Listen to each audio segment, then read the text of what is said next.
faire. Loisirs gustatifs avec à Cassis une innovation pour touristes futés, la piste des vins, sorte de safari bouteille dont Gérard Paolini est sorti indemne.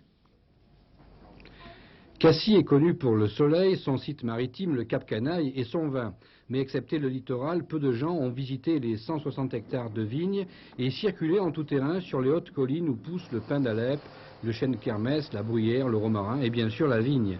La plupart de ces pistes traversent des domaines privés et inspirées par l'office de tourisme, l'appel de ces collines, les randonnées en 4x4 et les dives bouteilles de Cassis, les touristes sont de plus en plus nombreux à faire du safari photo et du taste-vin sur les hauteurs de Cassis.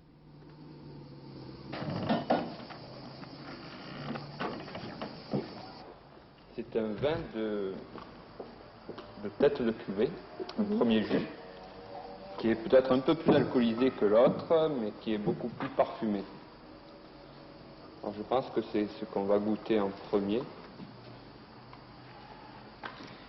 Les AOC de Cassis ont fêté cette année leur cinquantenaire. La production, limitée aux seuls vignerons, ne connaît pas la mévente. La première mention certaine de ce vignoble remonte à 1199, une vieille histoire donc.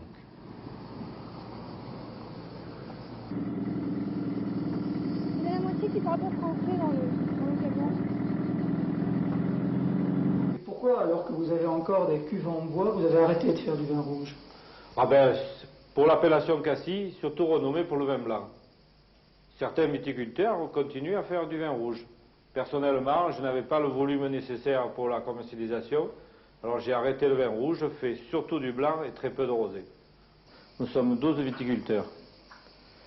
Les cépages de blanc sont la Marsanne, l'Uni-Blanc, la Clairette, le Bourboulin et le Sauvignon. Et pour les rouges et les rosés, nous avons le Grenache, Carignan, le Mourvèdre et le Cinsault. Il faut au moins 3 cépages pour avoir droit à l'appellation, dans la qualité du vin que nous voulons faire. Nous foulons le plus rapidement 2000 kg de raisin que contient ce pressoir. La pressée dure à peu près 1 heure, 1 heure et quart. On essaye de faire le plus rapidement possible.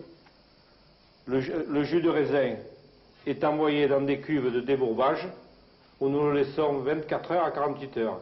Et nous prendrons que le clair que nous allons envoyer dans d'autres cuves de fermentation qui se trouvent dans la cave qu'on va voir souterraine après.